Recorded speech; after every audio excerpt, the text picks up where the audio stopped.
ദൈവനാമം മഹത്വപ്പെടുമാറാകട്ടെ. കുഞ്ഞുങ്ങൾക്ക് കഥ ഇഷ്ടമാണെന്ന് അമ്മച്ചിക്കറിയാം. ഇന്ന് കർത്താവ് ഈ ലോകത്തിലായിരുന്നപ്പോൾ പറഞ്ഞ ഒരു സാദൃശ്യം നമുക്ക് പഠിക്കാം. അതിനു മുമ്പായിട്ട് നമുക്കൊരു വാക്യം പഠിക്കാം. ചെറിയൊരു വാക്യമാണിന്ന്. മത്തായി എഴുതിയ സുവിശേഷം 25:13 വാക്യം. ആകയാൽ നാളും നാഴികയും നിങ്ങൾ അറിയായ കൊണ്ട് ഉണർന്നിരിപ്പിൻ. ഈസി ആയിട്ടാണ്. പോലെ നിങ്ങൾ പഠിച്ചു കാണും. കഴിഞ്ഞ ആഴ്ചകളിലൊക്കെ ഇടുന്ന വാക്യങ്ങൾ നിങ്ങൾ പഠിക്കുന്നുണ്ടാകും എന്ന് വിചാരിക്കുന്നു. കാരണം വാക്യം പഠിക്കുന്നത് വളരെ പ്രധാനപ്പെട്ടതാണ്. നമ്മൾ ജീവിതത്തിൻ്റെ പ്രശ്നങ്ങളിൽ കൂടെ, പ്രയാസങ്ങൾ കൂടെയൊക്കെ, സംശയങ്ങൾ കൂടെയൊക്കെ പോകുമ്പോൾ ഈ വാക്യം നമ്മുടെ ഹൃദയത്തിലേക്ക് വരികയും നമ്മെ ആശ്വസിപ്പിക്കുകയും നമ്മളെ വഴി നടത്തുകയും ചെയ്യും. അതുകൊണ്ട് വാക്യം കുഞ്ഞുങ്ങൾ എല്ലാം പഠിക്കണം. ഇവിടെ മത്തായി എഴുതിയ സുവിശേഷം 25:13 നമുക്ക് ആ വാക്യം ഒന്നും കൂടെ പറയാം. ആകയാൽ നാളും നാഴികയും നിങ്ങൾ അറിയായ കൊണ്ട് ഉണർന്നിരിപ്പിൻ. കർത്താവ് ശിഷ്യന്മാരുള്ളിടത്ത് ജനങ്ങൾ കർത്താവിൻ്റെ ശബ്ദം കേൾക്കുവാനും രോഗങ്ങളിൽ നിന്നൊക്കെ സൗഖ്യം ലഭിക്കുവാനായിട്ടും അവൻ്റെ കൂടെ തിങ്ങിക്കൂടുക പതിവാണ്. കർത്താവ് ദേവാലയത്തിൽ ചെന്നു അവിടെയുള്ള ദൈവത്തോടും ദൈവം അവൻ്റെ വായിൽ നിന്നുള്ള ഇമ്പവചനം കേൾക്കുവാൻ കൊന്നുകൂടിയിരിക്കുന്ന ജനത്തോട് ദൈവത്തിൻ്റെ വചനം പറഞ്ഞു. സദൃശ്യമായിട്ടും ജനത്തോട് സംസാരിക്കുന്നു. അത് കാരണം കഥയായിട്ടും ഉപമയായിട്ടും സദൃശ്യമായിട്ടുമൊക്കെയാണ് കർത്താവ് ജനങ്ങളോട് സംസാരിക്കുന്നത്. കാരണം അത് അവർക്ക് എത്രയും എളുപ്പത്തിൽ മനസ്സിലാക്കുവാൻ വേണ്ടിയാണ്. അങ്ങനെ കർത്താവ് ഒരു സാദൃശ്യം അവരോട് പറഞ്ഞു കൊടുക്കുകയാണ്. കർത്താവ് പറഞ്ഞു, സ്വർഗരാജ്യം മണവാളിനെ എതിരേൽപ്പാൻ വിളക്കെടുത്തും കൊണ്ട് പുറപ്പെടുന്ന 10 കന്യകമാരോട് സദൃശ്യം. 10 പേരും മണവാളിനെ എതിരേൽപ്പാനായിരുന്നു അവർ ആഗ്രഹിച്ചിരുന്നത്. എന്നാൽ 5 പേർ മാത്രമേ തയ്യാറെടുത്തുള്ളൂ എന്നുള്ളത് നമുക്ക് കാണുവാനായിട്ട് സാധിക്കും. 5 പേർ ബുദ്ധിയുള്ളവരും 5 പേർ ബുദ്ധിയില്ലാത്തവരുമായിരുന്നു. അവരുടെ ആഗ്രഹം ഉണ്ടായിരുന്നു മണവാളിനെ എതിരേൽക്കണമെന്ന്. എന്നാൽ അവരതിന് തയ്യാറായിരുന്നില്ല. അപ്പോൾ 5 പേർ ബുദ്ധിയുള്ളവരും 5 പേർ ബുദ്ധിയില്ലാത്തവരുമായിരുന്നു. മണവാളൻ വരുവാൻ ഒത്തിരി താമസിച്ചു. അപ്പോൾ എല്ലാവരും ഉറങ്ങി. 10 കന്യകമാർ ഉറങ്ങി. അർദ്ധരാത്രിക്ക് മണവാളൻ വരുന്നു, അവനെ എതിരേൽപ്പാൻ പുറപ്പെടുവീൻ എന്ന് പറഞ്ഞു. എല്ലാവരും എഴുന്നേറ്റ് വിളക്ക് തെളിയിച്ചു. 5 പേരുടെ വിളക്ക് മാത്രമേ തെളിഞ്ഞുള്ളൂ.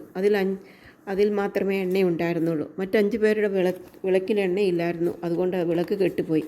ബുദ്ധിയില്ലാത്ത അവർ പറഞ്ഞു, നിങ്ങളുടെ എണ്ണയിൽ കുറച്ച് ഞങ്ങൾക്ക് തരിക. അപ്പോൾ ബുദ്ധിയുള്ളവർ പറഞ്ഞു, ഞങ്ങൾക്കും നിങ്ങൾക്കും പോരാതെ വരും. അതുകൊണ്ട് നിങ്ങൾ വിൽക്കുന്നവരുടെ അടുത്ത് പോയി നിങ്ങൾ വേഗം വാങ്ങിക്കൊള്ളുക എന്ന് പറഞ്ഞു. അവർ വേഗം പോയി അവർ പോയപ്പോഴത്തേക്ക് മണവാളൻ വന്നു. ഒരുങ്ങിയിരിക്കുന്നവർ അവനോടുകൂടെ കല്യാണ സദ്യയ്ക്ക് ചെന്നു. വാതിലടയ്ക്കുകയും ചെയ്തു. മറ്റ് 5 കന്യകമാർ വന്നു പറഞ്ഞു, കർത്താവേ ഞങ്ങൾക്ക് തുറക്കണമേ എന്ന് പറഞ്ഞു. അപ്പോൾ കർത്താവ് അവരോട് പറഞ്ഞു, ഞാൻ നിങ്ങളെ അറിയുന്നില്ല. അതുകൊണ്ട് മണവാളൻ എപ്പോൾ വരുമെന്ന് അറിയായതുകൊണ്ട് നിങ്ങൾ ഉണർന്നിരിക്കണം എന്ന് പറഞ്ഞു. നമുക്ക് ആ മനപ്പാഠവാക്യം ഒന്നും കൂടെ പറയാം. മത്തായി 25:13 വാക്യം. ആകയാൽ നാളും നാഴിക അറിയായതുകൊണ്ട് നീ ഉണർന്നിരിപ്പിൻ. ഇവിടെ നമുക്ക് അനേക ഗുണപാഠങ്ങൾ പഠിക്കുവാനായിട്ടുണ്ട്. ഒന്നാമതായിട്ട്, ആത്മീയ വിഷയങ്ങളിൽ ആഗ്രഹം മാത്രം പോരാ, തയ്യാറെടുപ്പും ആവശ്യമാണ്. രണ്ടാമതായി, രക്ഷിക്കപ്പെട്ടവർ മാത്രമേ സ്വർഗത്തിൽ പ്രവേശിക്കുകയുള്ളൂ. മൂന്നാമതായിട്ട്, രക്ഷയുടെ വാതിൽ അടയുന്നതിന് മുമ്പ് രക്ഷിക്കപ്പെടേണ്ടതിന് ആവശ്യമാണ്. നാലാമതായിട്ട്, വാതിൽ അടഞ്ഞു കഴിഞ്ഞാൽ പിന്നെ ഒരവസരം ഇല്ല. നാം ഏത് സമയത്തും കർത്താവിൻ്റെ വരവിനായി ഒരുങ്ങിയിരിക്കേണ്ടത് ആവശ്യമാണ്.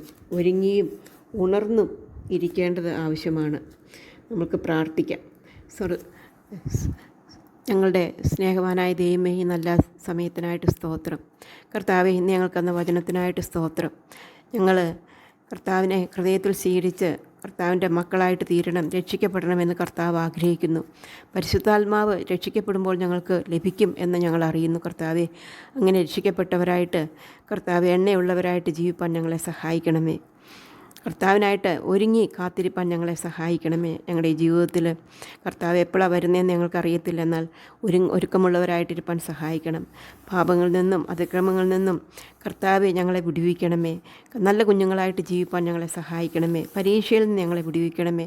ഞങ്ങളുടെ മാതാപിതാക്കന്മാരെയും പ്രിയപ്പെട്ടവരെ സൂക്ഷിക്കണമേ. പ്രാർത്ഥന കേട്ടതുകൊണ്ട് സ്തോത്രം. യേശു കർത്താവിൻ്റെ നാമത്തിൽ താഴ്മ വിനയമായിട്ട് അപേക്ഷിക്കുന്നു. ആമേൻ. നിങ്ങൾക്ക് കഥ ഇഷ്ടപ്പെട്ടെങ്കിൽ എന്ത് ചെയ്യണം? ഷെയർ ചെയ്യണം. മാത്രമല്ല സബ്സ്ക്രൈബ് ചെയ്യണം. സബ്സ്ക്രൈബ് ചെയ്യുകയും ആ ബെല്ലൈക്കണിൽ കൈ അമർത്തുമ്പോൾ ഓൾ എന്ന പ്രൊവിഷൻ ഉണ്ടാകും. ആ ഓളിലും കൈ അമർത്തണം എന്ന് അപേക്ഷിക്കുന്നു. ഓക്കെ കുഞ്ഞുങ്ങളെ, bye bye. May God bless you all.